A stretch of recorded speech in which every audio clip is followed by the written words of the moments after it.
এই কি অবস্থা সবার? আজকে হচ্ছে ল্যাবশিট 4 করব। বেশি প্যাচাল না পেরে সরাসরি কাজে চলে যাই। কোড ব্লকস, একটা নতুন ফাইল ক্রিয়েট করা থেকে শুরু করতে হবে। আবার হচ্ছে এটাকে সেভ,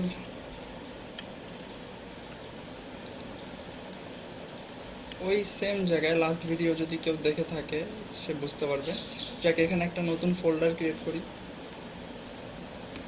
নাম দিয়ে হচ্ছে lab4 টিউটোরিয়াল। 1 নম্বর প্রজেক্ট, এটার ভিতরে প্রজেক্ট 1.c। তো দেখি ল্যাবশিটও 4-এর প্রজেক্ট 1টা কি, কই রে? নিচে কি বলছে? Write a program to find the sum of first n natural numbers where n is entered by the user. তো আসলে এই ল্যাবশিট 5-এর টাইটেলটা কি একটু দেখি। Decision making and looping. Ultimately আমাদেরকে লুপ ইউজ করতে হবে, লুপের ভিতরে ইফ এলস এই কন্ডিশনগুলো ইউজ করতে হবে। সো ডিসিশন মেকিং আর লুপিং এগুলো দিয়েই কাজ আজকের করতে হবে। তো রাইট, এটা আমরা দেখি কিভাবে, খুব ইজি।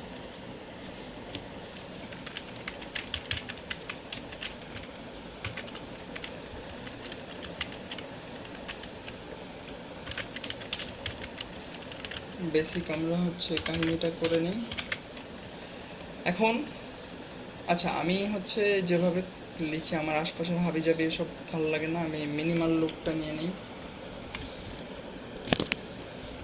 তাহলে একটা প্রোগ্রাম লিখতে হবে যেখানে আমি যদি 50 ইনপুট দেই 1 থেকে 50 পর্যন্ত সেটার যোগফল আমাকে প্রোগ্রামটা লিখে দিবে। তো এটা কিভাবে করব? আগে হচ্ছে আমি আগে একটা ইউজারকে ইনপুট দেই যে আসলে কত পর্যন্ত যোগ করবে প্রোগ্রামটা আমার। তো সেটার জন্য একটা ভ্যারিয়েবল n নিলাম। এখন প্রিন্টএফ করে ওই ভ্যারিয়েবলটা হচ্ছে ইউজারের কাছ থেকে চাই। Enter the upper limit. এটা স্ক্যান করে নিয়ে নিই।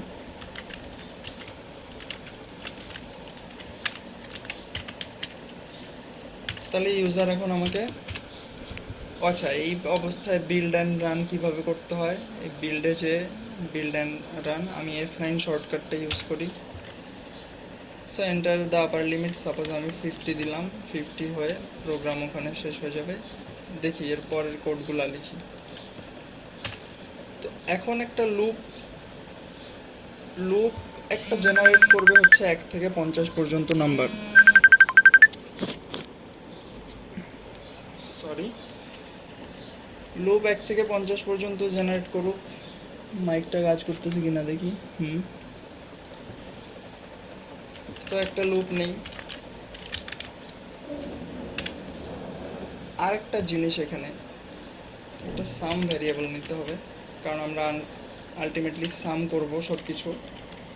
1 থেকে একটা হচ্ছে লুপ নাম্বার জেনারেট করা শুরু করবে, 1 থেকে শুরু করে আমাদের লিমিট পর্যন্ত, মানে আমরা যে এনটা ইনপুট দিছি, i less than equal to n আর i প্লাস প্লাস। ইনিশিয়ালি সামের ভ্যালু 0 যদি ধরি, তাহলে এখানে সাম সমান সমান সাম প্লাস i। এটা দিলেই হচ্ছে প্রোগ্রামটা আর কি মোটামুটি শেষ। যে 1 জেনারেট হবে, এই সামের সাথে 1 যোগ হবে, 1 যোগ হয়ে হচ্ছে, যাই হোক 1 যোগ হয়ে 1 হবে, তারপর 2 জেনারেট হবে, 1-এর সাথে 2 যোগ হবে, এরকম করে n পর্যন্ত আমরা যতটুক দিছি ততটুক কাজ চলতে থাকবে। এখন দিন শেষে সামটাকে আমরা প্রিন্ট করব।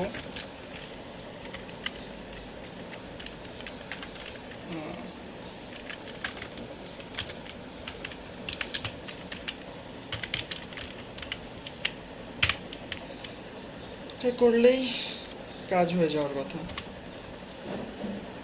একটা হচ্ছে লিমিট দেই 10 পর্যন্ত, প্রিন্ট আপার লিমিট 10, print printf sum এখানে যে একটা এম্পারসেন্ট না দিলে এরকম হচ্ছে, এই চিহ্নটাকে এম্পারসেন্ট বলে, অ্যান্ডও বলা যায়, এম্পারসেন্টও বলা যায়। তো লিমিট 10 দেই, তাহলে হচ্ছে সাম হচ্ছে 10 পর্যন্ত 55, এই তো শেষ এই প্রোগ্রাম। আচ্ছা, এখানে এই কথাটাকেই তো আমরা একটু প্রফেশনালি যদি লিখতে চাই, সাম equal to plus equal to I, এটা হচ্ছে একটু প্রফেশনালিজম, একটু প্রফেশনাল দেখায়, এটা দেখলে ওইটাই। আচ্ছা, 100 পর্যন্ত কত হয়? 50, এটাই হবে। আসি দেখি এবার হচ্ছে আরেকটা ফাইল, এর পরের প্রোগ্রামটা থেকে। পরের প্রোগ্রাম তো না, ডু ইট ইউর সেলফটা। Write a C program to find and display all the factor of a number. Factor মানে হচ্ছে উৎপাদক, এন্টার্ড বাই ইউজার। এই যে বারবার যে এই এন্টার্ড বাই ইউজার বলতেছে না, এই জিনিসটা এখন থেকে আমরা অ্যাভয়েড করব। আমরা হচ্ছে প্রোগ্রামেই মান দিয়ে দিব, আর তোমরা তো ইঞ্জিনিয়ার মানুষ, তোমরা ওইটা স্ক্যানএফ দিয়ে নিজেই ইনপুট নিয়ে নিতে পারবা। যাই হোক, শুরু করা যাক তাহলে এর পরেরটা। Ctrl+Shift+N দিয়ে একটা নতুন ফাইল খুলে Ctrl+S দিয়ে ওটা সেভ করে, নাম দেই হচ্ছে diy1.c। আবার হচ্ছে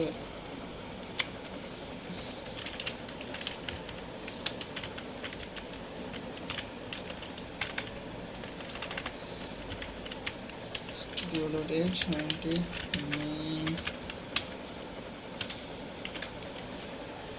তো আমাদের কাজটা কি যেন বললো, যে একটা নাম্বারের ফ্যাক্টর বাই করতে হবে। যেমন আমি দেখাই, একটা নাম্বার সাপোজ n নাম্বারটা হচ্ছে কত, 24 দেই।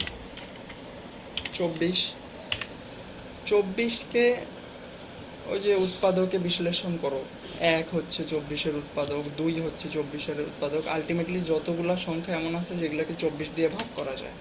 তো আমরা আবার হচ্ছে একটা লুপ দিয়ে কিছু নাম্বার জেনারেট করব 1 থেকে 24 পর্যন্ত, ওগুলাকে কন্ডিশন দিয়ে দেখব যে ওই নাম্বারগুলো 24 দিয়ে ভাগ যাচ্ছে কিনা।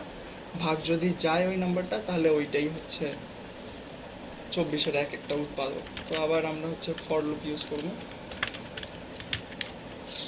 ফর লুপ চালানোর জন্য আই ভ্যারিয়েবলটা আমি এখানেও হচ্ছে ডিক্লেয়ার করতে পারতাম, কিন্তু ফরের ভিতরেও আইটা ডিক্লেয়ার করা যায়, এটা একটা জানার জিনিস।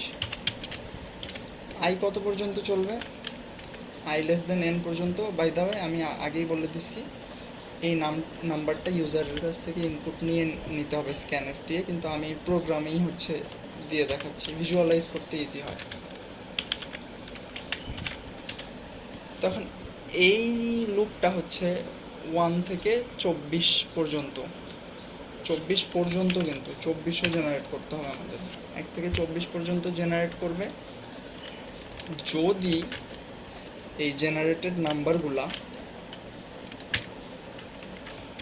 দেখাই, আই হচ্ছে জেনারেটেড নাম্বার, এন দিয়ে ভাগ করলে যদি নিঃশেষে বিভাজ্য হয়ে যায়, তাহলেই আমরা বলতে পারবো যে ওটা হচ্ছে আমাদের এন মানে 24-এর একটা উৎপাদক।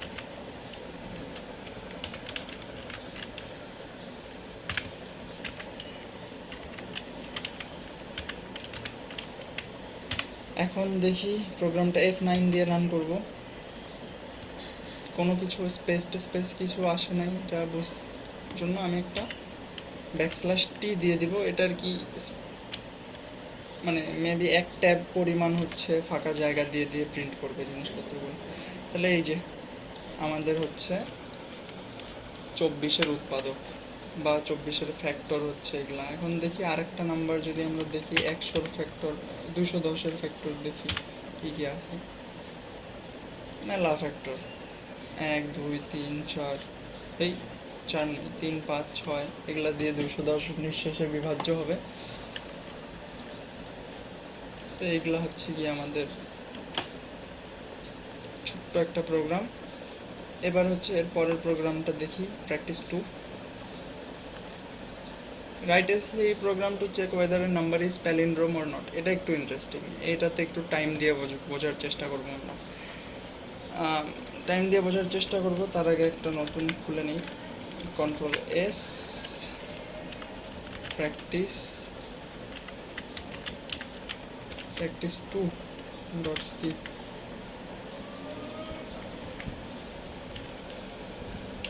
আগে একটা প্রজেক্ট লিখছি এখানে, ওটা প্র্যাকটিস 1 লেখা উচিত ছিল, যাই হোক এটা প্র্যাকটিস 2।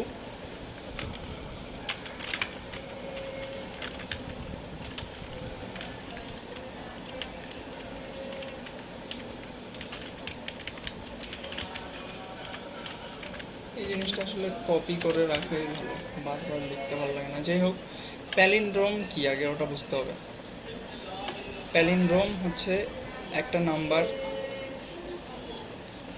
যেই নাম্বারকে উল্টা করে লিখলে আবার ওই নাম্বারটাই হয়। যেমন 1 to 1, এটাকে উল্টাই দিলে 1 আগে, 2 আগে, তারপরে 1, তাহলে আগের নাম্বারটা রিভার্স নাম্বারটা দুইটা ইকুয়ালস।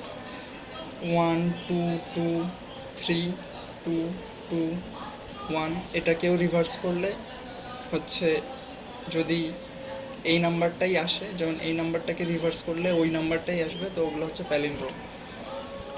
তো প্যালিন্ড্রোম নাম্বার পাইতে গেলে আমাদেরকে যে রিভার্স নাম্বার পাইতে হবে, এটাই হচ্ছে কথা। যে আমরা মেনলি এই প্রোগ্রামটা, প্যালিন্ড্রোম কথাটা যতটা ইম্পর্ট্যান্ট তার চেয়ে বেশি ইম্পর্ট্যান্ট যে রিভার্স, একটা নাম্বারের রিভার্স নাম্বার কিভাবে আমরা একটা প্রোগ্রাম দিয়ে খুঁজব। যেমন দেখাই, 1 2 3 4, এই নাম্বারটার রিভার্স হচ্ছে 4 3 2 1। তো রিভার্স পাওয়ার জন্য কি মাইন্ডসেট থাকতে হবে, যে কীভাবে আমরা একটা প্রোগ্রাম থেকে রিভার্স পাইতে পারি। সামহাও যদি এই নাম্বারটা থেকে 4টাকে এক্সট্র্যাক্ট করা যায়, তারপর একটা সংখ্যার শুরুতে বসাই দেওয়া যায়, তারপরে যদি 3 এক্সট্র্যাক্ট করতে পারি, 2 এক্সট্র্যাক্ট করতে পারি, তারপরে যদি 1 এক্সট্র্যাক্ট করতে পারি, এভাবে আমরা করব। এখন কি ম্যাথমেটিক্যাল অপারেশন দিয়ে আমরা হচ্ছে 1 2 3 4 থেকে 4 বাইর করতে পারবো? একটা আছে, আমি বলি, এটাকেই যদি হচ্ছে 10 দিয়ে ভাগ যদি দেই, মানে আর কি মডুলাসটা যদি করি 10-এর সাথে, তাহলে ভাগশেষ হিসাবে 4 থাকবে। এই যে 4 যে ভাগশেষটা থাকবে রিমাইন্ডার, এ থেকেই কিন্তু ওখান থেকে 4 এক্সট্র্যাক্ট হয়ে গেল। এখন একইভাবে আমাদের পরেরগুলাও এক্সট্র্যাক্ট করতে হবে। তাহলে এই সেম প্রসিজারে যদি আমি হচ্ছে এই যে 10 দিয়ে মডুলাস করে যদি 4 ভাগশেষ বাইর করতে চাই, তাহলে এবার আমার নাম্বারটা 1 2 3 লাগবে না, মানে 4 বাদ দিয়ে এইটুকু অংশ লাগবে। তো কি ম্যাথমেটিক্যাল অপারেশন করলে আমরা শুধু ওখান থেকে 1 2 3টা পাইতে পারি? এটারও একটা উপায় আছে। তো আমাদের 4 তো বাইর হয়ে আসছে। এখন দেখো, যদি আমরা 1 2 3 4কে 10 দিয়ে ভাগ দেই, একটা ইন্টিজারের মধ্যে আছে কিন্তু এই সবগুলা ভ্যালু, 10 দিয়ে ভাগ দিলে আমাদের 1 2 3.4 আসবে। বাট আমরা এগুলাকে ইন্টিজার ভ্যালু হিসেবে নিব, ইন্টিজার ভ্যালু কিন্তু ফ্র্যাকশন শো করে না, তো ইন্টিজারের ভ্যালুর ভিতরে 1 2 3 সেভ হবে শুধু। এই 1 2 3কে যদি আমরা আবার ওই প্রিভিয়াসলি হচ্ছে ওই কাহিনীটা করি, যে একে আবার 10 দিয়ে ভাগ দিই, তাহলে এখান থেকে 3 এক্সট্র্যাক্ট হবে। এই 3টা এক্সট্র্যাক্ট করার পর আবার যদি আমরা এটাকে 10 দিয়ে ভাগ দিই, তাহলে 1 2 হিসাবে মেমোরিতে সেভ হবে। আবার হচ্ছে 10 দিয়ে মডুলাস করলে 2 এক্সট্র্যাক্ট হবে। তো এখানে একটা প্যাটার্ন বোঝা যাচ্ছে যে দুইটা কাজ আপাতত একটা লুপের মধ্যে চলতে থাকবে। আচ্ছা, তো এখানে আরেকটা জিনিস বলা হয়নি, এই যে প্রথমে 4 এক্সট্র্যাক্ট হইল,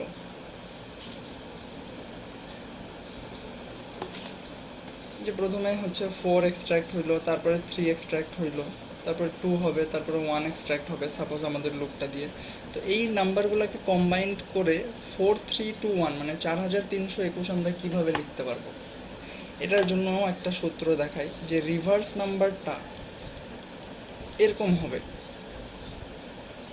দেখো আমি আগে হচ্ছে 4 আর 3 যখন এক্সট্রাক্ট হয়েছে, 4 আর 3 যেই লুপের দুইটা ইটারেশনে সাপোজ 4 আর 3 এক্সট্রাক্ট হয়েছে, তো এই দুইটা এক্সট্রাক্ট হয়ে কিভাবে হচ্ছে আমরা পাবো 43 কথাটা পাবো সেটা দেখো। রিভার্স নাম্বারটা ইনিশিয়ালি রিভার্স ধরি 1, ইনিশিয়ালি রিভার্স 1, রিভার্স গুণ 10 যোগ রিমেইনিং, মানে যখন হচ্ছে 3 এক্সট্রাক্ট হয়ে আসে, 4 এক্সট্রাক্ট হয়ে গেছে, তখনকার ইটারেশনে কিন্তু 3টা রিমেইনিংয়ে থাকবে।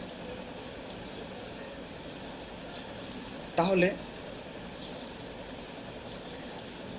ইনিশিয়াল রিভার্স হচ্ছে গিয়ে, আসলে এটা কোড লিখলে জিনিসটা ভালোভাবে বোঝা যাবে। আমি একটু কোড লিখে ইটারেশনটা দেখাই, আগে কোডটা লিখি। যে একটা নাম্বার আমি ধরলাম দিলাম আইএনটি হচ্ছে 1 2 3 4, তো এটার হবে 4 3 2 2 1। তাহলে এখানে আরও জিনিস, আইএনটি নাম্বার একটা এন হচ্ছে 1 2 3 4, আরও বেশ কয়েকটা জিনিস এখানে ভ্যারিয়েবল হিসাবে নিতে হবে। কিন্তু আমরা একটা লুপ চালাবো, সাপোজ একটা লুপ চলবে এখানে, এটাকে একটা কমেন্ট দিয়ে লিখি। লুপটার মধ্যে কি কি হবে দেখি। প্রথমে এনটা হচ্ছে একটা আমাদের রিমাইন্ডারটা লাগবে, যে ওই 4টা এক্সট্রাক্ট করতে চাচ্ছি আমি এখান থেকে। তাহলে এন মডুলাস 10 দিয়ে করলে আমাদের কাছে একটা রিমাইন্ডার থাকবে। দেন হচ্ছে আমাদেরকে এই 4টা বাদ দিয়ে শুধু এইটুকু অংশ রাখার জন্য একটা হচ্ছে কি বলবো, এনটাকে চেঞ্জ করে দিতে হবে। এনটাকে চেঞ্জ করে এখন আমরা হচ্ছে করব, শুধু 1 2 3 রাখবো এনের ভিতরে। তাহলে এন ডিভাইডেড বাই 10 যদি দেই, তাহলে কিন্তু এখন হচ্ছে যখন এই অপারেশনটা হবে তারপরে শুধু 1 2 3 থাকবে। এরপরে আসি, এগুলা কোনো ভ্যারিয়েবল কিন্তু এখনো নেইনি ওখানে, এগুলা নিব শুধু আমি বলতেছি যে লুপের ভিতরে কি কি কাজ চলবে। রিভার্স যে ভ্যারিয়েবলটা হবে সেটা হবে রিভার্স গুণ 10 যোগ হচ্ছে রিমেইনিং। ইনিশিয়ালি রিভার্সটা হচ্ছে আমরা রিভার্সটা দিয়ে দিই, ইনিশিয়ালি রিভার্সের ভ্যালু হচ্ছে 1। ইটারেশনগুলো দেখাই এবার। একটা লুপ চলতেছে, প্রথম এই কোডটুকু আমি একটু কপি করে এখানে নিয়ে আসি।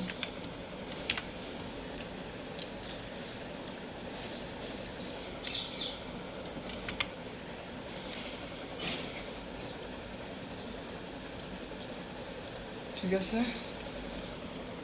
এখন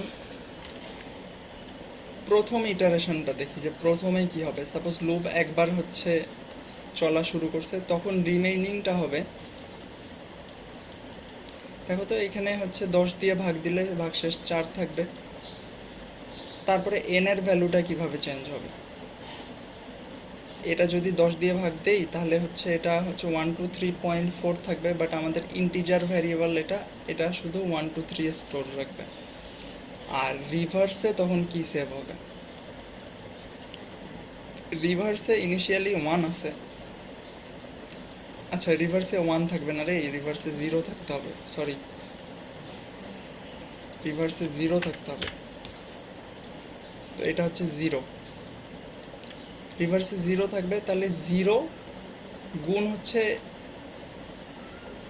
10, তাহলে 0, আর রিমেইনিং হচ্ছে কত আছে 4, তাহলে রিভার্স একটা নাম্বার আমাদের কাছে 4 চলে আসবে। তাহলে এখন দেখো এখানে রিভার্স আমাদের কত আছে, 4 আছে। এখন সেকেন্ড ইটারেশনটা লক্ষ্য করি, এগুলা সেকেন্ড ইটারেশনটাতে আবার কি হবে, রিমেইনিং নাম্বার হচ্ছে 1 2 3, এখন কিন্তু 1 2 3 ভাগ হচ্ছে 10 হবে, মানে ভাগ তো না, মডুলাস। তাহলে হচ্ছে রিমেইনিং এইটুক নাম্বারের রিমেইনিং থাকবে 3, আর এনটা এখন হয়ে যাবে, আবার এটা 10 দিয়ে ভাগ দিলে খালি 12 থাকবে।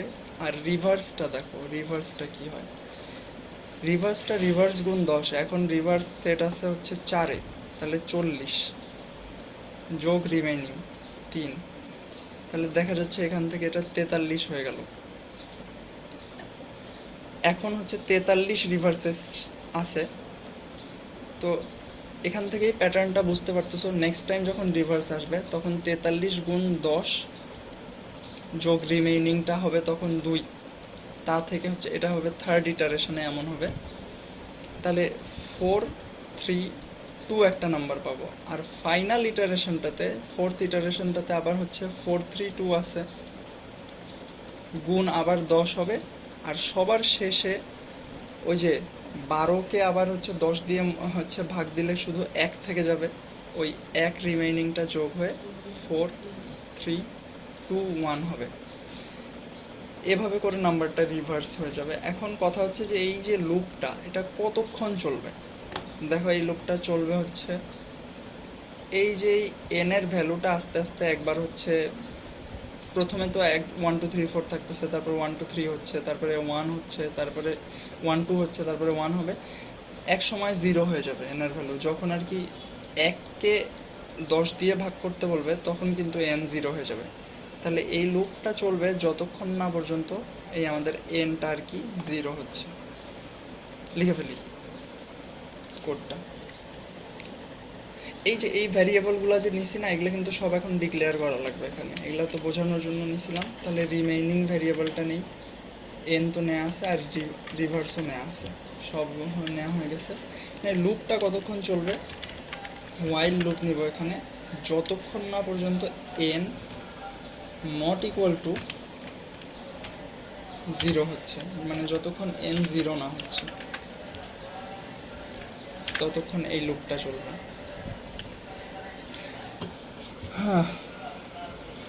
আমার মনে হয় কাজ হয়ে গেছে। এখন যদি আমরা প্রিন্ট দেই, রিভার্সকে প্রিন্ট করি, %d রিভার্স, তাহলে F9 দিয়ে আমি করলাম, এই যে 4, 3, 2, 1,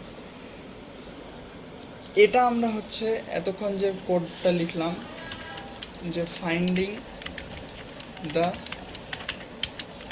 রিভার্স। এখন কথা হচ্ছে যে প্যালিন্ড্রোমের শুরুতে আমরা কি হচ্ছে জিনিস দেখলাম, যে একটা নাম্বার 1 to 1 ওটাকে রিভার্স করলে যদি ওই নাম্বারটার সমানই হয় তাহলেই ওটা হচ্ছে প্যালিন্ড্রোম নাম্বার। এখন এখানে একটা সমস্যা আছে, এইখানে আমরা এনটাকেই চেঞ্জ করে ফেলতেছি, সো আমাদের কাছে ইনিশিয়ালি কি নাম্বার ছিল সেটা কিন্তু আর থাকতেছে না। এই সমস্যাটা সমাধানের জন্য টেম্পোরারি ভ্যারিয়েবল বলে একটা, মানে একটা ভ্যারিয়েবল নেওয়া হয় এবং সেইটার ভ্যালু এন এর সমান করে দেওয়া হয়। আর এই সব কিছুতে আমরা যেখানে এন লিখছি, এই মানে হোয়াইলের লুপের ভিতরে, এখানে আমরা টেম্পোরারি ভ্যারিয়েবল দিয়ে ওটা করি যেন আমাদের এনটা চেঞ্জ না হয়, আমাদের টেম্পোরারি ভ্যারিয়েবল চেঞ্জ হয়। ঠিক আছে, মানে এতে করে আমরা এনটাও থাকলো আর আমাদের রিভার্সের প্রসেসটাও হইল। টেম্পোরারি সমান তো রিভার্স 10, রিমেইনিং কোথাও কি এন, এই যে এখানে টেম্প হবে, বাট হচ্ছে এখনও প্রোগ্রামটা কাজ করার কথা। 4, 3, 2, 1 চলে আসছে আমাদের রিভার্স, আর আমাদের ওই ইনিশিয়াল এনটাও হচ্ছে মেমোরির মধ্যে ওভাবেই আছে 1, 2, 3, 4 আকারে, আর রিভার্সটাও আমাদের হচ্ছে এখন আছে, এই এনটাকে নষ্ট না করেই। তাহলে প্যালিন্ড্রোম পাওয়ার জন্য একটা হচ্ছে কন্ডিশন যদি লিখি যে চেকিং প্যালিন্ড্রোম, যদি এই ইনিশিয়াল নাম্বারটা ইকুয়াল টু রিভার্সের সমান হয়, তাহলেই বলতে পারি আমরা যে ওটা একটা প্যালিন্ড্রোম নাম্বার। আমি খুব রাফলি হচ্ছে কোড লিখতেছি, কোনো সৌন্দর্যের তোয়াক্কা না করে। আর যদি না হয় তাহলে আমরা বলতে পারি যে নট প্যালিন্ড্রোম। ঠিক আছে, কোডটা হচ্ছে রান করে দেখি। F9 দিয়ে রান করতেছি। তো এটা নট প্যালিন্ড্রোম। তাহলে প্যালিন্ড্রোম একটা নাম্বারের ইনপুট দিয়ে দেখি। 1 to 1 সবচেয়ে সহজ দেখতে, দিই, তাহলে আসতেছে যে প্যালিন্ড্রোম। আবার একটা বড় নাম্বার দিয়ে দেখি, 1 2 2 3 2 2 3 2 2 2 1। আচ্ছা ভাই দাও, এই এনটা কিন্তু ইউজারের কাছ থেকে ইনপুট নিতে হবে। আমি ওই ঝামেলাটা বারবার করলাম না, স্ক্যানএফ দিয়ে ইনপুট নিয়ে নিলেই হবে। আমি আপাতত এখানেই দেখাচ্ছি। তো এটাও একটা প্যালিন্ড্রোম। এই গেল আমাদের প্র্যাকটিস 2। আর আমরা দেখি ডিআইওয়াই কি বলছে।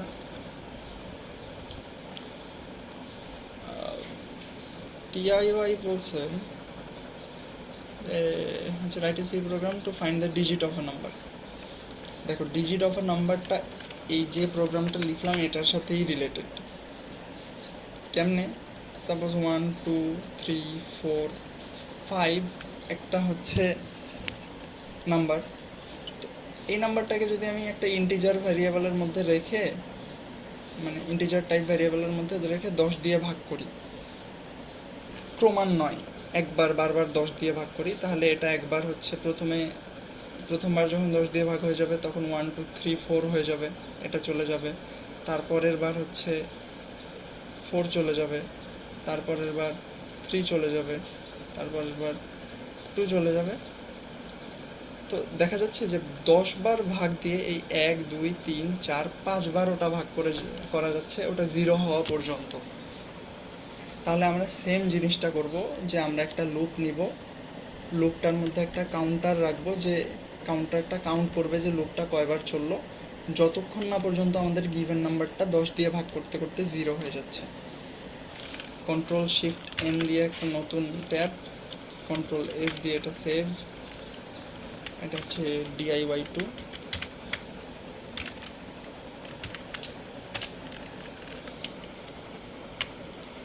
অত কাহিনী করতে পারবো না। তো দেখাই, এখানে হচ্ছে সাপোজ একটা নাম্বার এন নিলাম, 1 2 3 4 5 6 7। আরেকটা হচ্ছে কাউন্টার হচ্ছে ভ্যারিয়েবল নিতে হবে। কাউন্টার বা এটা যে কোনো একটা নাম হইতে পারে, কিন্তু আমি বললাম কাউন্টার ইনিশিয়ালি 0 থাকুক। হোয়াইল লুপ চালাবো, কতক্ষণ পর্যন্ত চালাবো? যতক্ষণ না পর্যন্ত আমাদের এন ইকুয়াল টু, মানে এন যতক্ষণ না 0 হচ্ছে, এন নট ইকুয়াল টু 0। আর যে টাস্কটা হবে, এই টাস্কটা পারফর্ম হবে এন ইকুয়ালস টু এন ভাগ 10।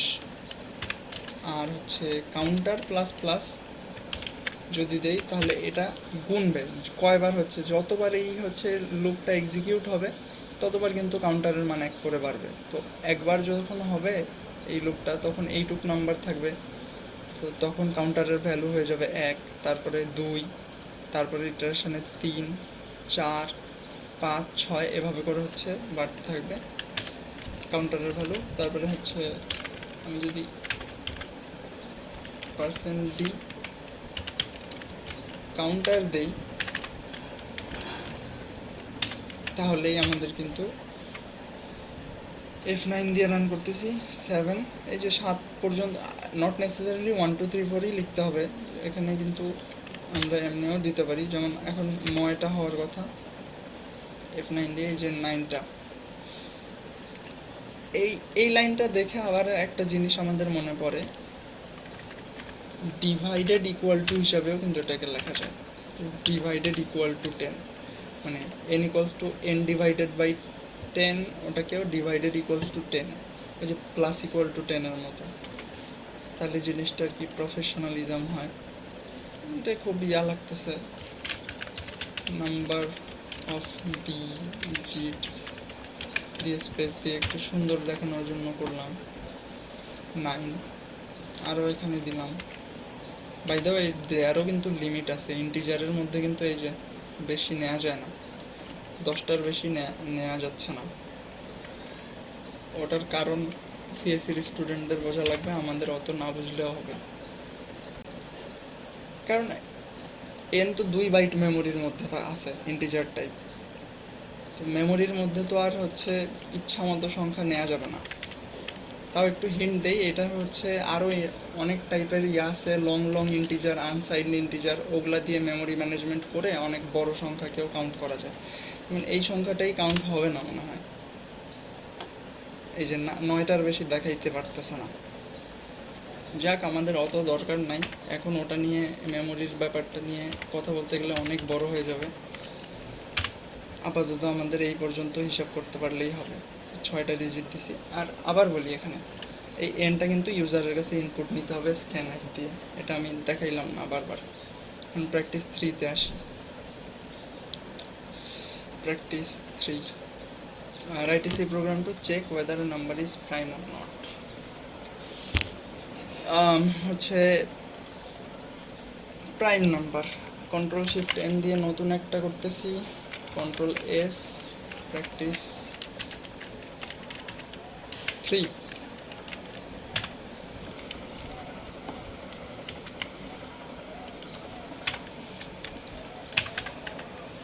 সাপোজ একটা প্রোগ্রামেই লিখে দেখে এন একটা নাম্বার 23, এটা আমরা জানি প্রাইম, কিন্তু কি করব আমরা সেটা দেখাই। একটা লুপ দিয়ে আমরা 0 থেকে তো না, 1 দিয়ে তো সব নাম্বার ভাগ যাবেই, 2 থেকে শুরু করে ওই নাম্বারের আগ পর্যন্ত মানে 22 পর্যন্ত সব নাম্বার জেনারেট করব। জেনারেটেড নাম্বারগুলো দিয়ে এনকে বারবার হচ্ছে ভাগ করে চেক করে দেখব যে ভাগ করা যাচ্ছে কি না। যদি যাচ্ছে, ভাগ করা যায়, তাহলে তো ওটা হচ্ছে আর প্রাইম থাকবে না। আর যদি না যায়, আলটিমেটলি ওই পুরা লুপটা ধরে, তাহলে ওটা হচ্ছে প্রাইম হবে। তো এখানে আরেকটা হচ্ছে ভ্যারিয়েবল টাইপ ইন্ট্রোডিউস, মানে ভ্যারিয়েবলের নাম ফ্ল্যাগ। ফ্ল্যাগ দিয়ে আসলে একটা বাইনারি সেন্স বোঝায়, হ্যাঁ না। যেমন গ্রিন ফ্ল্যাগ মানে যাও বা পজিটিভ কোনো একটা জিনিস, আর রেড ফ্ল্যাগ মানে হচ্ছে নেগেটিভ না। তো এই ফ্ল্যাগ ব্যাপারটার সাথে রিলেট করা শুরুর দিকে একটু কঠিন হয়। এখানে আমাদের কাছে প্রশ্নটা কেমন, যে সংখ্যাটি কি প্রাইম কি না, মানে ইয়েস অর নো। আমরা এই ভ্যারিয়েবলটাকে, আমাদের শিটে ফ্ল্যাগ দেওয়া আছে, কিন্তু আমরা ভ্যারিয়েবলটার নাম দিলাম ইয়েস অর নো। তো শুরুতে আমরা ধরে নিচ্ছি যে হচ্ছে সংখ্যাটা প্রাইম, এজন্য ইয়েস। 1 মিনস পজিটিভ বা হচ্ছে অ্যাফার্মেটিভ, যে কোনো হচ্ছে পজিটিভ সেন্স। তো ইয়েস নো দিয়ে আমরা ওইটাকে 1 বললাম। এবার একটা ফর লুপ চালাই। কত থেকে নাম্বার শুরু করব? 2 থেকে, কারণ 1 দিয়ে সব নাম্বারকেই ভাগ দেওয়া যাবে। এই হচ্ছে চলবে হচ্ছে লুপটা ইয়ার আগ পর্যন্ত, এনের আগ পর্যন্ত, কারণ 23 দিয়েও হচ্ছে ভাগ করা যাবে, এই জন্য 23-র আগ পর্যন্ত হচ্ছে কোডটা চলবে। আর হচ্ছে i++, এটা। এখন যদি এই যে আমাদের এনটাকে মডুলাস দিয়ে হচ্ছে আই দেই, মানে আই দিয়ে নিঃশেষে বিভাজ্য হয়ে যায়, তাহলেই আমরা বলতে পারবো যে ওটা আর প্রাইম না। তো এই ইয়েস নোটা এখানে সরাসরি হচ্ছে 0, যে হচ্ছে প্রাইম না। এই ঘটনাটা পাওয়ার পর এটাকে ব্রেক করে দিতে হবে, কারণ একবারই যে কোনো একটা সংখ্যা দিয়েই ভাগ যদি হয়ে যায়, তাহলেই তো আর কোনো ওটা ফার্দার চেক করার দরকার নেই যে আর কোনো সংখ্যা দিয়ে ভাগ যাচ্ছে কি না। এই জন্য লুপটা থেকে ব্রেক করে দিতে হবে। এখন এই লুপের বাইরে যে একটা কথা বলতে হবে, যে যদি ফ্ল্যাগ তো না, আমরা ইয়েস আর নো নিয়েছি, ইয়েস নো সমান সমান ওয়ানই থাকে ওই উপরের লুপের ঘটনাটা ঘটার পরও, তাহলেই আমরা বলতে পারবো যে এটা হচ্ছে একটা প্রাইম। আর যদি না থাকে তাহলে বলতে পারবো নট প্রাইম। এই হচ্ছে কি আমাদের। আর আবার বলি, এই এনটা হচ্ছে ইউজারের কাছ থেকে ইনপুট নিতে হবে। প্রোগ্রাম রান করে দেখি, এখানে একটা সেমিকলন। তো এটা একটা প্রাইম নাম্বার, একটা নট প্রাইম নাম্বার দিয়ে দেখাই। 67 কি প্রাইম রে? ও 67ও প্রাইম, তাহলে 68 দেই, যে 68 হচ্ছে নট প্রাইম। এখানে একটু অপটিমাইজেশনের সুযোগ আছে। অপটিমাইজেশন বলতে কোড অপটিমাইজ করা যায়, এটা বলাটা ঠিক হবে কি না, তবে কেন হয় আমিও জানি না। n/2 পর্যন্ত নাম্বার দিয়েই যদি আমরা, মানে সাপোজ এখানে 68 ছিল, তাহলে 68-র অর্ধেক কত? 30 আর 4 37, আরে 34 পর্যন্ত চেক করলেই হয়ে যায়। এটা দিয়ে আমরা হচ্ছে টাইমটা একটু কমাই আনতে পারি, এই জন্যই n/2 লেখা। এই যে দেখো এখানে নট প্রাইম, রেজাল্টের কোনো তফাৎ নাই। এই যে 67 দিলে আসবে প্রাইম, কিন্তু ওই n পর্যন্ত নিলেও হবে। n/2 নিলে প্রোগ্রামটা আর কি একটু অপটিমাইজড হবে। আরও অপটিমাইজ করার জন্য আরেকটা ওয়ে আছে, যে আরও কম লুপ, আরও কম সময় চলবে। সেটা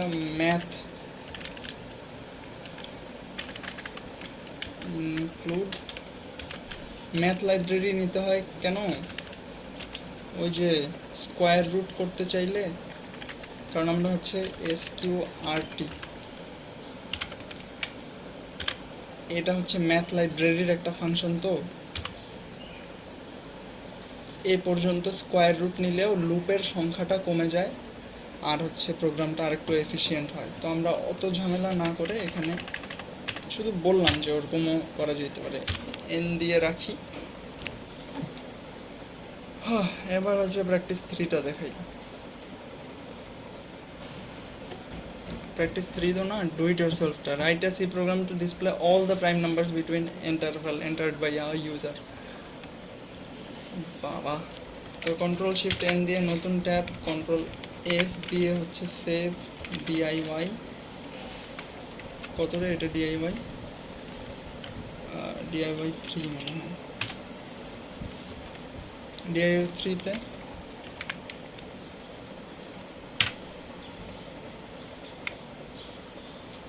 তো একটা ইন্টারভাল, মানে হচ্ছে স্টার্ট থাকবে, যেটাও ইউজার ইনপুট দিবে, কিন্তু এখানে আমি ইনপুট দিয়ে দিলাম 1 থেকে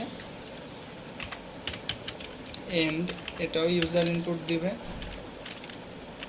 100 পর্যন্ত। এই রেঞ্জের মধ্যে কয়টা প্রাইম নাম্বার আছে। এখানেও আমরা ইয়েস নো ভ্যারিয়েবলটা নিব প্রাইম কিনা চেক করার জন্য। ধরো হচ্ছে ফ্ল্যাগ ভ্যারিয়েবল নেয় আসলে, কিন্তু আমরা ইয়েস নো দিচ্ছি বোঝার সুবিধার্থে। ইনিশিয়ালি যেটার ভ্যালু হচ্ছে 1, ওইটার মতোই চেক করব। এখন এখানে একটু তফাৎটা কি, যে এখানে নেস্টেড ফর লুপ ইউজ করতে হয় কেন? এখানে আমরা এই নাম্বার ইনপুট নিচ্ছি না কোনো একটা নাম্বারে, এখানে আমরা 1 থেকে 100 পর্যন্ত নাম্বারগুলো জেনারেটও করতেছি, জেনারেট করার সাথে সাথে আবার ওটা চেকও করতেছি যে ওই নাম্বারটা প্রাইম কিনা। তো দুইটা হচ্ছে জেনারেশনের কাজ, জেনারেট হওয়ার কাজ একসাথে চলবে। ওটা আমরা জানি কিভাবে, নেস্টেড লুপ দিয়ে ওটা হয়। সো আই কত থেকে হচ্ছে জেনারেট হওয়া শুরু করবে? 1 কিন্তু কোনো প্রাইম নাম্বার না, 2 কিন্তু সবচেয়ে লোয়েস্ট প্রাইম। সো 2 থেকে নাম্বার জেনারেট করি, মানে যেগুলো চেক করবো একটার পর একটা, 1 থেকে 100 পর্যন্ত, বা 2 থেকে যতই রেঞ্জ দিক। আই আসলে তো 2 থেকে শুরু হবে না, আই হচ্ছে ইউজার যে স্টার্টটা লিখছে, যে ইনিশিয়াল ভ্যালুটা লিখছে, শুরু হবে রেঞ্জটা সেখান থেকে হচ্ছে ইয়া পর্যন্ত। তারপরে এখানে আরেকটা জিনিস, আই কোন পর্যন্ত চলবে? অবশ্যই ইউজারের এন্ডটা পর্যন্ত, আই প্লাস প্লাস।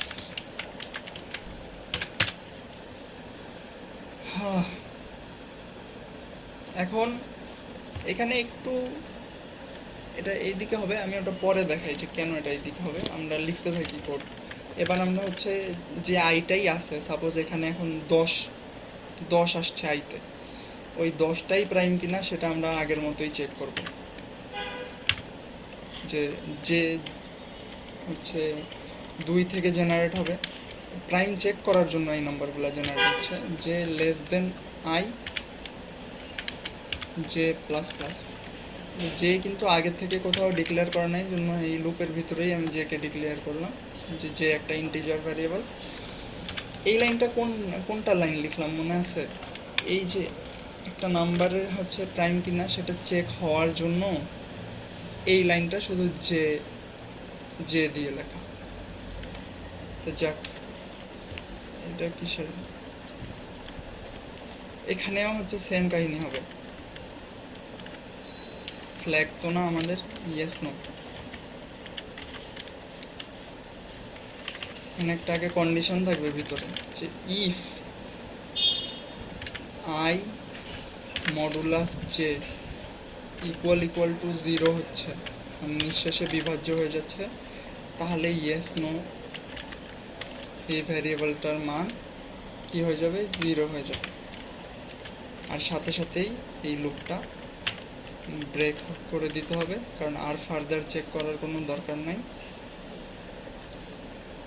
দেখো, এই ফর লুপের ভিতরেই আমরা হচ্ছে প্রিন্ট করব ওই ভ্যালুটা, যেটা আর কি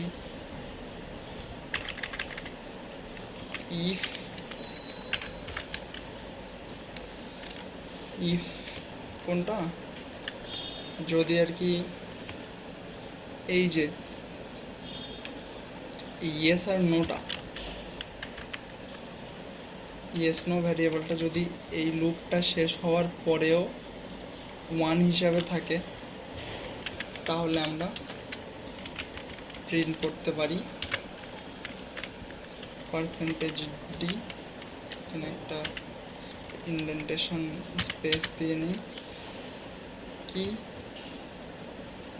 আইটা, কারণ আইগুলাই কিন্তু জেনারেট হচ্ছে এখানে, আর এই ফর লুপটা দিয়ে চেক হচ্ছে যে ওই জেনারেটেড আইটা প্রাইম কিনা। তো এই গেল হচ্ছে আমাদের কাহিনী। আর এখানে একটা জিনিস ঘটনা ঘটবে, প্রোগ্রামটা রান হবে না ঠিকভাবে, মানে 1 থেকে 100 পর্যন্ত 1 2 3 শুধু প্রিন্ট হইল। এটা কী কথা, এটা কেন হচ্ছে? বিকজ ইয়েস নো ভ্যারিয়েবলটা আমাদের প্রত্যেকটা লুপের শেষেই আমাদেরকে, মানে যখনই আর কি এইটা চেক করা শেষ হবে যে আই হচ্ছে, আই সাপোজ 10 ছিল, 10-এর জন্য চেক, এই লুপটা দিয়ে চেক হইলো যে 10 প্রাইম না, তো আবার যখন 11-র জন্য হচ্ছে এই ফর লুপটা যখন 11 জেনারেট করবে, তখনই আবার হচ্ছে অ্যাজিউম করাই দিতে হবে যে ইয়েস নো, মানে হ্যাঁ ওই ইয়াটা হচ্ছে প্রাইম। প্রত্যেকটা লুপের শুরুতেই অ্যাজিউম করতে হবে যে ওটা প্রাইম। তাহলে হচ্ছে একটা রেঞ্জের মধ্যে চলে আসতেছে যে 2 3 5 7 এই কাহিনী। এখন এই কোডগুলো একটু এলোমেলো হয়েছে, কোডগুলো করা যায়, ফরম্যাট করা যায়, তাহলে গুছাই দেয় আর কি প্রোগ্রাম নিজেই। এই যে সুন্দর করে গুছাই দিল আমাদেরকে। এখানে এখন ঘটনা আছে যে 1 তো কখনো প্রাইম না,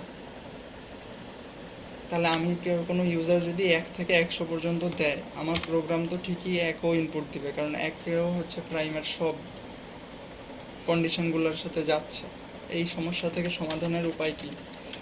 সমস্যা থেকে সমাধানের উপায়, আগেই একটা হচ্ছে ফর লুপ দিতে হবে, যে ফর লুপ বলতেছি, ইফ কন্ডিশন দিতে হবে যে if start less than 1 less than 2 যদি হয়, তাহলে স্টার্টটা 2 থেকেই শুরু হবে। এখন কেন এটা বললাম, যদি কেউ হচ্ছে তোমাকে ইন্টারভাল দেয় -10 থেকে হচ্ছে 100 পর্যন্ত, সেই ক্ষেত্রে কি হবে? -10 থেকে 100 পর্যন্ত দিচ্ছি আমি, তখনও আর কি হচ্ছে 2 থেকেই শুরু হবে, 2 3 এই যে এভাবে। এটা দেখতে কি উইয়ার্ড লাগতেছে? তাহলে আমরা এটা একটু \n দিয়ে দিই এই প্রিন্টার ক্ষেত্রে। এভাবে প্রিন্ট হইলো।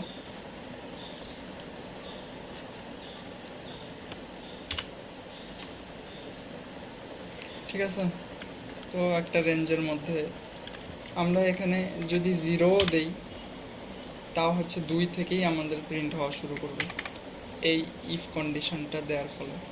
তখন দেই 1000-এর মধ্যে দেখি কয়টা কী কী প্রাইম আছে।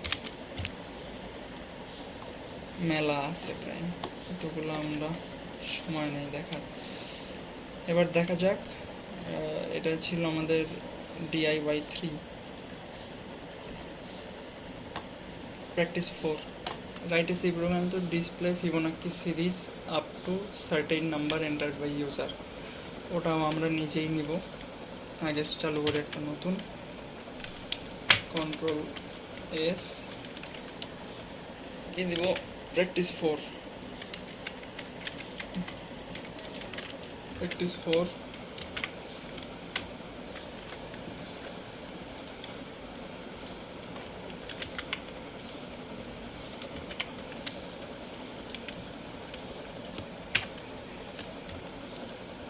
ফিবোনাক্কি সিরিজটা কি এটা আগে একটু দেখা দরকার আমাদের। ফিবোনাক্কি সিরিজ শুরু হয় 0 আর 1 থেকে। 0 আর 1 থেকে, এই যে 0 আর 1 প্রথম দুইটা টার্ম ফিবোনাক্কি সিরিজের 0 আর 1, এর পরের প্রত্যেকটা টার্ম আগের দুইটার যোগফল। তাহলে 0 আর 1 যোগ 1, এরপরে এই দুইটা 2 3 5, 3 আর 5 8, এভাবে করে চলতে থাকবে জিনিসটা। তো কত পর্যন্ত চলবে প্রোগ্রামটা আমাদের কাছে ইউজার থেকে ইনপুট নিতে বলতেছি যে আমি 100 আগ পর্যন্ত সাপোজ চালাবো। দেখি শুরু করি, তাহলেই বোঝা যাবে। INT নেই, একটা হচ্ছে কি দিব, মানে টার্ম 1 T1 দিয়ে টার্ম 1 0 থেকে, টার্ম 2 হচ্ছে 1। ডিসপ্লে একটা হচ্ছে ভ্যারিয়েবল নিচ্ছি, কেন নিচ্ছি ওটা পরে দেখাই। মানে ডিসপ্লে মানে হচ্ছে আমাদেরকে কি ডিসপ্লে করবে, একটা লুপ দিয়ে আমরা একটা লুপ ইউজ করব, যেই লুপটা দিয়ে বারবার হচ্ছে টার্ম 1 টার্ম 2 যোগ হবে। এই যোগফলটা ডিসপ্লে হচ্ছে ভ্যারিয়েবলের মধ্যে সেভ করব, এই ডিসপ্লে ভ্যারিয়েবলটাই বারবার প্রিন্ট করবে। সো এই 1 আর 2 যোগ হইলো, মানে 0 আর 1 যোগ হইলো, ডিসপ্লের মধ্যে থাকলো 1, ওই একটাই প্রিন্ট হবে। কোড লিখলে আরও ভালোভাবে বোঝা যাবে। ও আচ্ছা, এখানে হচ্ছে লিমিটটা নেই, যেটা আমরা ইউজারের কাছ থেকে নিব ইনপুট। সাপোজ 100 পর্যন্ত, এটা কিন্তু আমরা ইউজারের কাছ থেকে নিব। তো ওয়াইল লুপটা কতক্ষণ চলবে, যতক্ষণ না পর্যন্ত আমাদের ডিসপ্লের ভ্যারিয়েবলটা, মানে আমরা যেটা ইউজারকে দেখাচ্ছি, greater than equal to limit.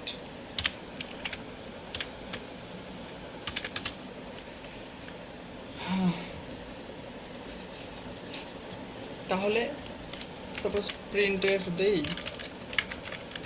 %d, একটা প্লাস চিহ্ন দেই যেন প্লাস দিয়ে দিয়ে প্রিন্ট হয় বারবার ডিসপ্লে। তো এই যে লুপটা যে শুরু হবে, তো ডিসপ্লের তো শুরুতে একটা মান লাগবে, কি দেখাবে এই লুপের আগেই। তো এই জন্য আর কি ডিসপ্লেটাকে আর কি এখানেই T1 যোগ T2 হিসাবে বলা যায়, যে শুরুতে যে ডিসপ্লেটা করবে সেইটা হবে টার্ম 1 টার্ম 2 এর যোগফল। এরপরে হচ্ছে লুপের ভিতরে কি কি করতে হবে আমি দেখাই। যখন ফার্স্টে এই দুইটার যোগফল হয়, এই দুইটার যোগফল তো দেয়াই আছে, তো আমাদের প্রথমে প্রিন্ট করবে ডিসপ্লেতে এটা 1। এখন এটা 1, এরপরে তো এই দুইটার যোগফল, মানে এর পরের টার্মটা আমার ডিসপ্লে করার জন্য তো এই দুইটার যোগফল করতে হবে, এই 1 আর এই 1। তো দেখো তো সেকেন্ড ইটারেশন যখন হবে, প্রথমবার চলে গেল, সেকেন্ড ইটারেশন যখন হবে তখন টার্ম 1 হিসাবে এই টার্ম 2টাকে অ্যাসাইন করতে হবে, আর টার্ম 2 হিসাবে যেটা এই জিনিসটা হচ্ছে ডিসপ্লেতে আসে না, ডিসপ্লের ভ্যারিয়েবলটাকে দেখাইতে হবে, অ্যাসাইন করতে হবে, আর ডিসপ্লের ভ্যালু দিতে হবে টার্ম 1 আর টার্ম 2-র যোগফল। বোঝা গেল না মনে হয়? আমি আরেকবার হচ্ছে দেখাই। তো প্রথম ইটারেশনে আমরা যদি ঢুকি, যে লুপ প্রথমবার চলতেছে, প্রথমবারে কিন্তু টার্ম 1 টার্ম 2-র যোগ হয়েই এখানে একটা ডিসপ্লে করবে, কত 1 ডিসপ্লে করবে, কিন্তু এখনও কিন্তু টার্ম 1 0 হিসাবেই অ্যাসাইন্ড আছে, টার্ম 2 1 হিসাবেই অ্যাসাইন্ড আছে। কিন্তু সেকেন্ড জিনিসটা ডিসপ্লে করার জন্য এই জিনিসটা আমাদের ডিসপ্লে, এখন এই জিনিসটা প্রথম ইটারেশনে আমাদের ডিসপ্লে, বাট সেকেন্ড ইটারেশনে এটা আমাদের রেজাল্ট আনার জন্য টার্ম 1কে, এই টার্ম 1কে আগের টার্ম 2টার সমান হইতে হবে, আর এই টার্ম 2কে এই ডিসপ্লেটার সমান হইতে হবে। এই দুইটার যোগ করলেই আবার হচ্ছে এই রেজাল্টটা আসবে, যেটা হবে পরের বারের ডিসপ্লে। তো পরের বারে যদি এটা হচ্ছে ডিসপ্লে হয়, তাহলে এর পরের বার আবার হচ্ছে এই টার্ম 1 হিসাবে এই আগের টার্ম 2টা হচ্ছে অ্যাসাইন হবে, আর টার্ম 2 হিসাবে এই যে ডিসপ্লেতে যেটা ছিল, আর নতুন করে ডিসপ্লে আর একটা তৈরি হবে, এটা হচ্ছে ডিসপ্লে থার্ড ইটারেশনে এরকম আসবে। তো দেখি কোডটা লিখি, তাহলে টার্ম 1 হিসাবে টার্ম 2টা অ্যাসাইন হবে, আর টার্ম 2 হিসাবে অ্যাসাইন হবে, এখন যেটা ডিসপ্লেতে আছে সেই ভ্যালুটা, আর ডিসপ্লের হচ্ছে ভ্যালু নতুন করে তৈরি হবে টার্ম 1 যোগ টার্ম 2।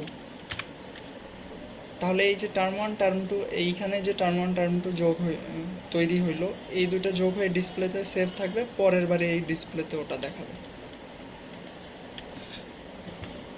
তো এটা যদি আমরা দেই, প্রোগ্রামটা যদি রান করি, দেখি খুব সুন্দরভাবেই এই 1 2 3 4 আমাদের 100 আগ পর্যন্ত হচ্ছে দেখাচ্ছে। বাট আমি কিন্তু শুরুতে একটা জিনিস বলছিলাম যে হচ্ছে মানে এইখান থেকে পরেরগুলা দেখাচ্ছে, কারণ আমরা তো এই দুইটাকে দিয়েই রাখছি আগে, পুরো অপরিষ্কার দেখাচ্ছে। এগুলোকে সরাই আবার ভালো করে করি, হচ্ছে 0 1 1 2 3 5। তো আমাদের হচ্ছে লুপটা দিয়ে এই পর্যন্ত প্রিন্ট হইল, কিন্তু ফিবোনাকি সিরিজ কিন্তু এই দুটা সহ, এই দুটো সহ করার হচ্ছে প্রিন্ট করতে চাইলে আমাদেরকে আগেই লুপ শুরু হওয়ার আগেই একটা প্রিন্ট দিতে হবে। তো লিখি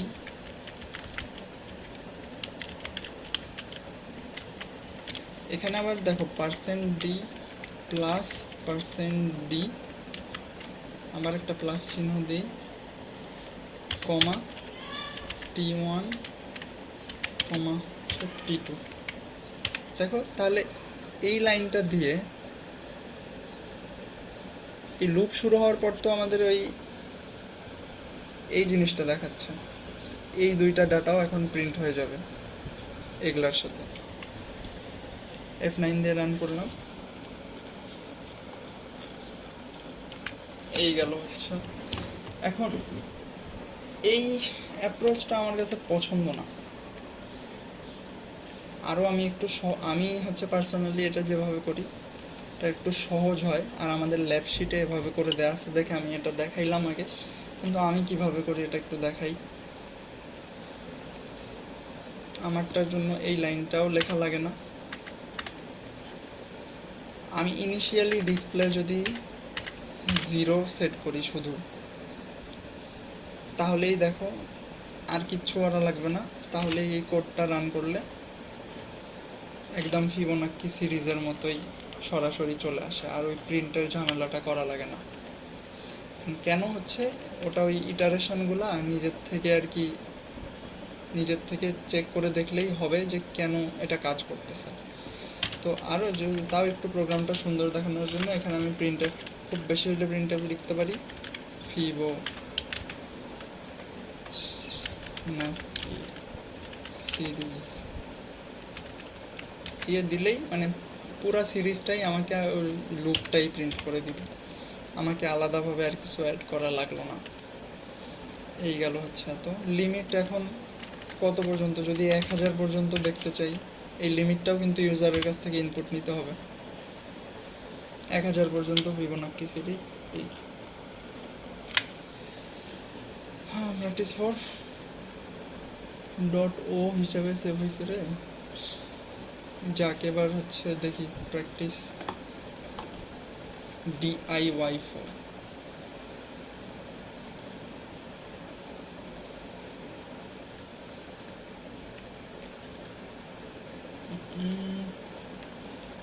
যে সময় আছে DIY4 কি বলছে, write a C program to display the factorial of a integer number, non negative integer, মানে ফ্যাক্টোরিয়াল বাইট করতে হবে, যে 5 ফ্যাক্টোরিয়াল 120 ওগুলা।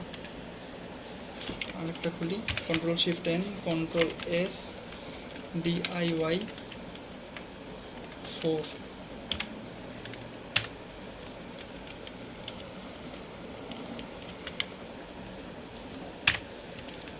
এখানে যেটা করব, তো ধরি হচ্ছে ফ্যাক্টোরিয়াল বাইট করতে হবে, n একটা নাম্বার, n এর এটা হচ্ছে 5, এটা ইউজার ইনপুট দিছে আমাকে, এটার ফ্যাক্টোরিয়াল বাইট করতে হবে।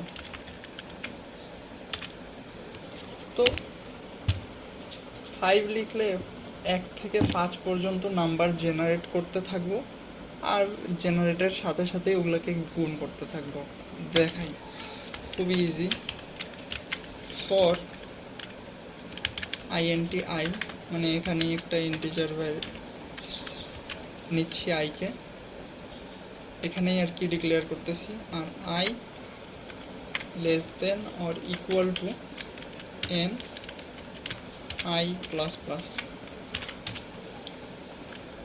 তো 1 থেকে 5 পর্যন্ত এই ফর লুপটা জেনারেট করবে। ওগুলাকে কেমনে হচ্ছে ফ্যাক্টোরিয়ালে স্টোর করব দেখাই। ফ্যাক্টোরিয়াল ইকুয়ালস টু ফ্যাক্টোরিয়াল গুণ I। ফ্যাক্টোরিয়ালের ইনিশিয়াল ভ্যালু 1 ধরতে হবে, নাহলে এখানে গার্বেজ ভ্যালু প্রিন্ট হবে ফার্স্ট ইটারেশনে। কি হচ্ছে তাহলে দেখাই, প্রথমে 1 জেনারেট হচ্ছে, 1 এর সাথে গুণ হয়ে 1 থাকতেছে মেমোরিতে ফ্যাক্টোরিয়ালের ভ্যালু, তারপরে 2 জেনারেট হচ্ছে, 2 আবার ওই 1 এর সাথে গুণ হয়ে 2 1 কে 2 থাকতেছে, আবার 3 হচ্ছে, 3 এর সাথে ফ্যাক্টোরিয়াল ডাটা গুণ হয়ে 6 হচ্ছে। তো এবার 5 পর্যন্ত যদি হয় তাহলেই আমরা 1 গুণ 2 গুণ 3 গুণ 4 গুণ 5 এই ডাটাটা পেয়ে যাচ্ছি। তো ফ্যাক্টোরিয়াল এভাবে রেডি হয়ে যাবে। আর এই যে এই জিনিসটাকেই আমরা জানি যে টাইমস ইকুয়াল টুও লেখা যাবে। প্রিন্ট যদি দেই factorial comma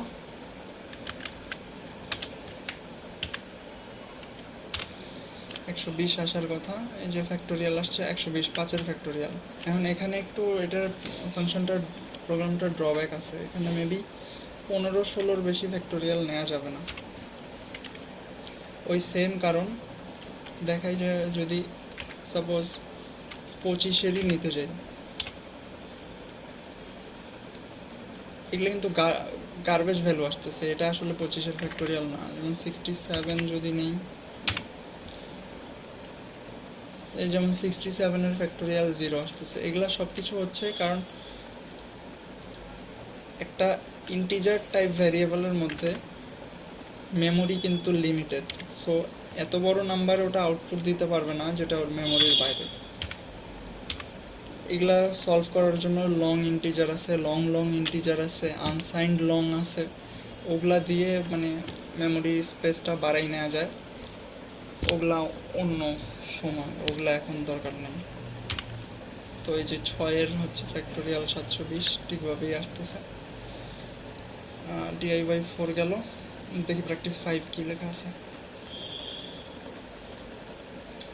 right a C program to find the যে গসাগু আর মানে গ্রেটেস্ট কমন ডিভিজর, মানে আর কি গসাগু বাইর করতে বলতেছে।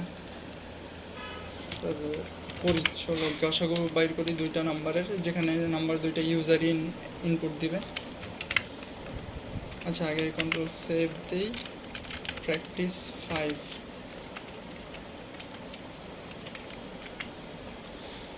প্র্যাকটিস 5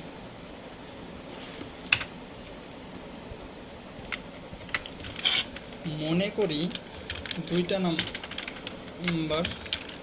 নাম্বার এ হচ্ছে এগুলা ইউজারের কাছ থেকে ইনপুট নিব অবশ্যই, আর বি হচ্ছে 28, আর ওদের হচ্ছে হাইয়েস্ট কমন। এই গসাগুকে কিন্তু ইংরেজিতে HCF বলে, হাইয়েস্ট কমন ফ্যাক্টর মনে হয়। তো এই গেল HCF। এই HCF হওয়ার জন্য কি হইতে হবে, গসাগু তো আমরা সবাই বুঝি, মানে এমন একটা সংখ্যা বাইর করতে হবে যেটা 24 দিয়েও ভাগ যায়, 28 দিয়েও ভাগ যায়। এখন এরকম সংখ্যা কিন্তু 2ও আছে, 2ও যাবে 24 দিয়ে ভাগ, 28 দিয়েও ভাগ যাবে, কিন্তু গ্রেটেস্ট যেটা আর কি হাইয়েস্ট কমন যেটা, সেইটা আমাদেরকে নিতে হবে। তো ওটা যে প্রোগ্রামটা লিখবো সেটা দিয়ে অটোমেটিকলি হয়ে যাবে। তো একইভাবে আমরা হচ্ছে কিছু নাম্বার জেনারেট করব, i 1 থেকে শুরু করে, কারণ 1ও কিন্তু গসাগু হইতে পারে, তো 1 দিয়েও তো দুইটাই ভাগ যাবে, তো 1ও গসাগু হইতে পারে। আর এখানে কন্ডিশনটা দেখো, i <= a, অথবা এটা নিয়ে আমার একটু দ্বিমত আছে, তবু ল্যাবশিটে এভাবে লেখা আছে দেখে আমি এভাবেই করতেছি এই কথাটা, যে মানে এটা বলতেছে যে আলটিমেটলি আর কি যদি মানে 24-এর আগ পর্যন্ত সব দুইটার মধ্যে বড়টা পর্যন্তই হবে, মানে ডাটা মানে 1 থেকে 28 পর্যন্তই জেনারেট হবে।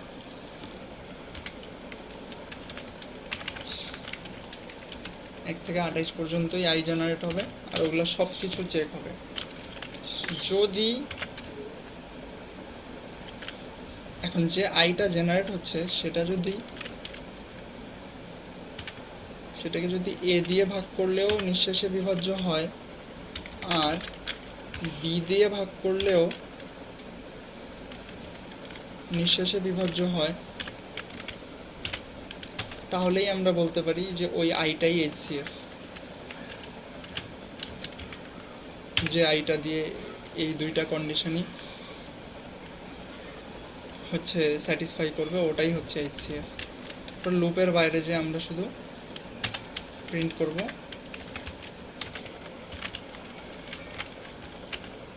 HCF %d।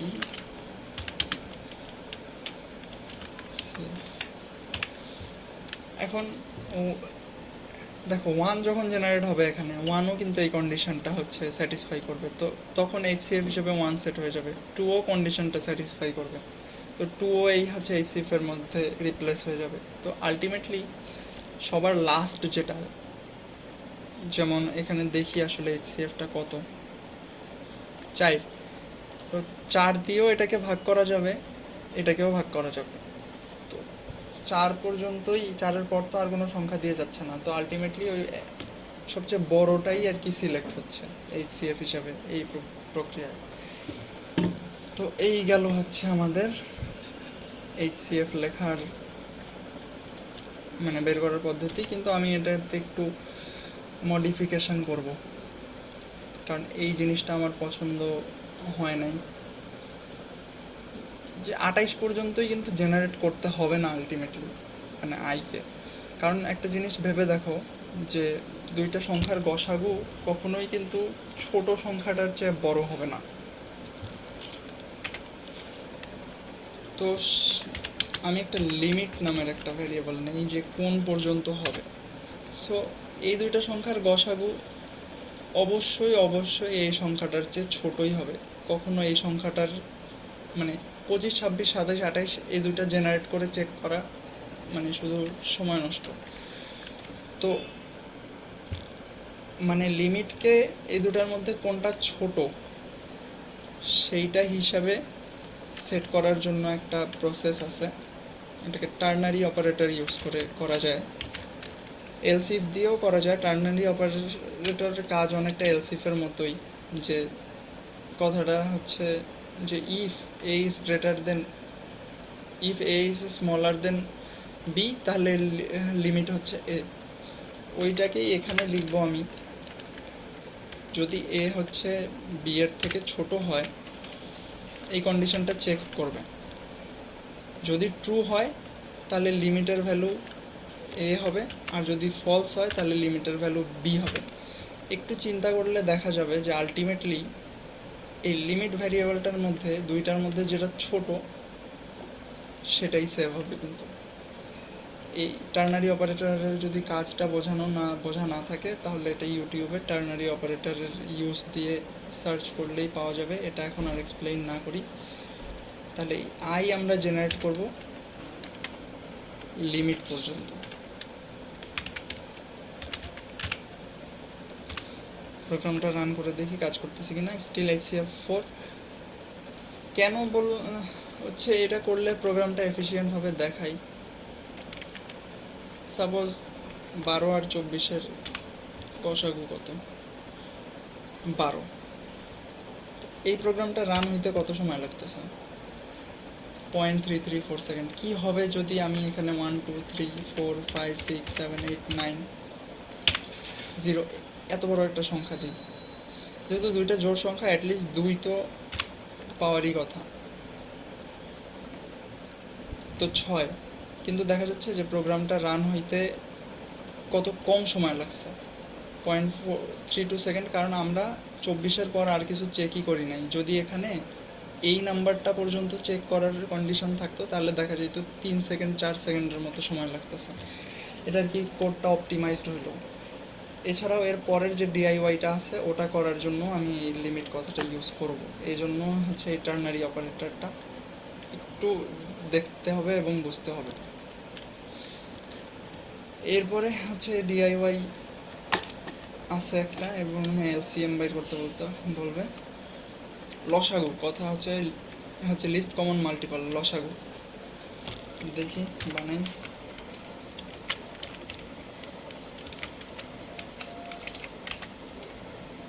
DIY5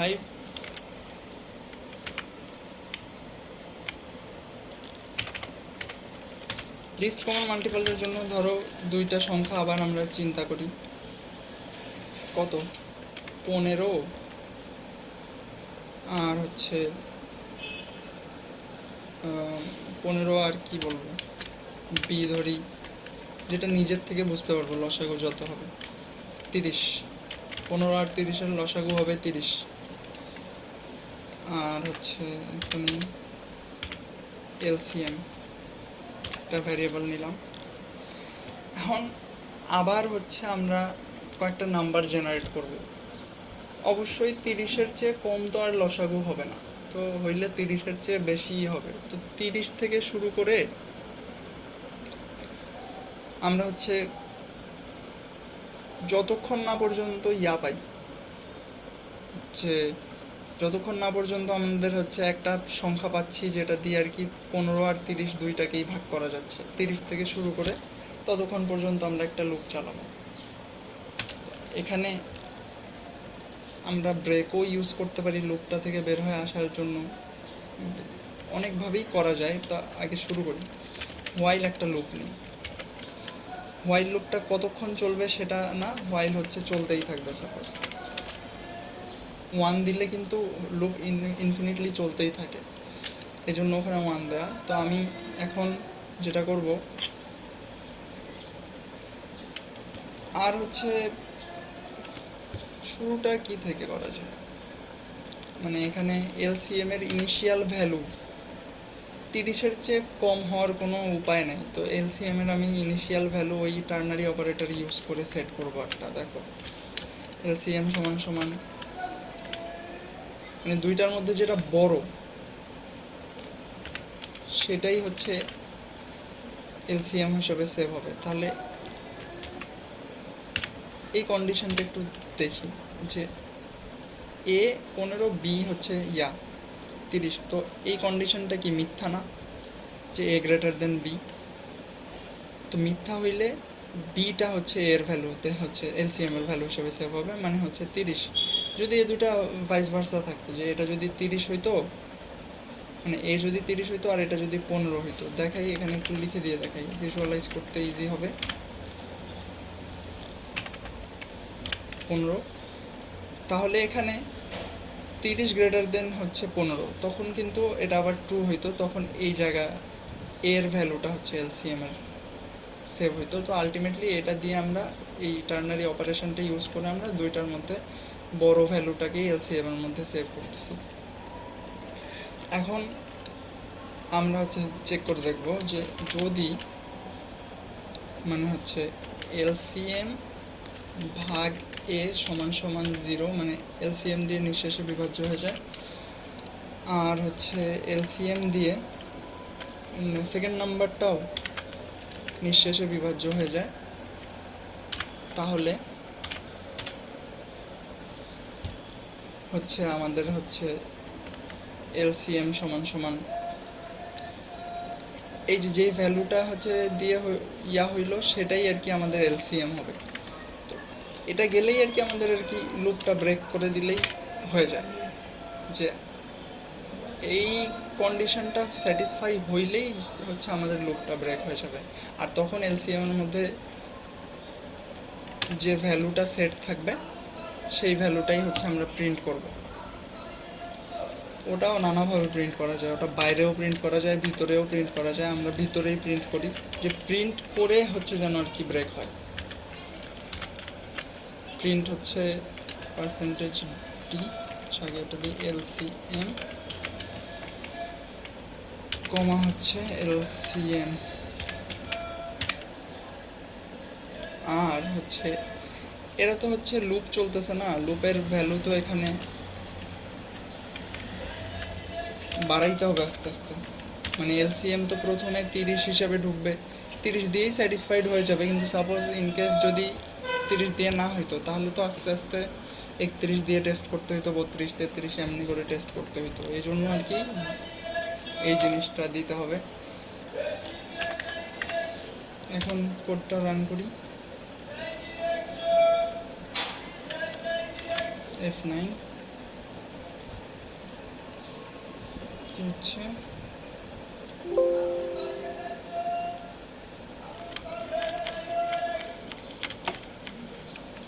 কে জন্য আমার কোড ব্লক ক্র্যাশ করলো নাকি?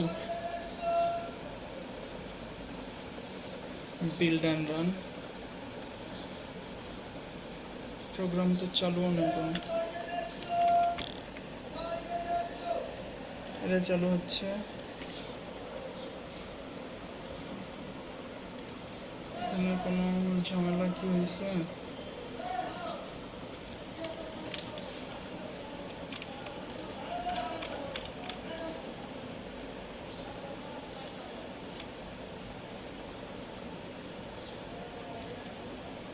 build and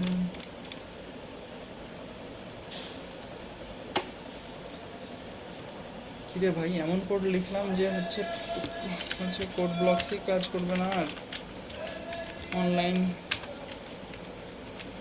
online C coding যদি চাই,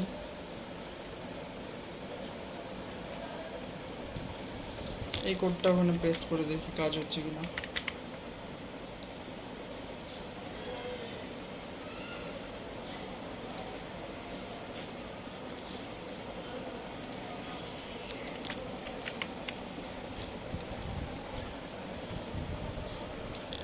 এখানে কি ঘটনা ঘটলো, এই লাইনটাতে বলতেছে ভুল, PRINT, আচ্ছা প্রিন্ট এফ দেয়নি।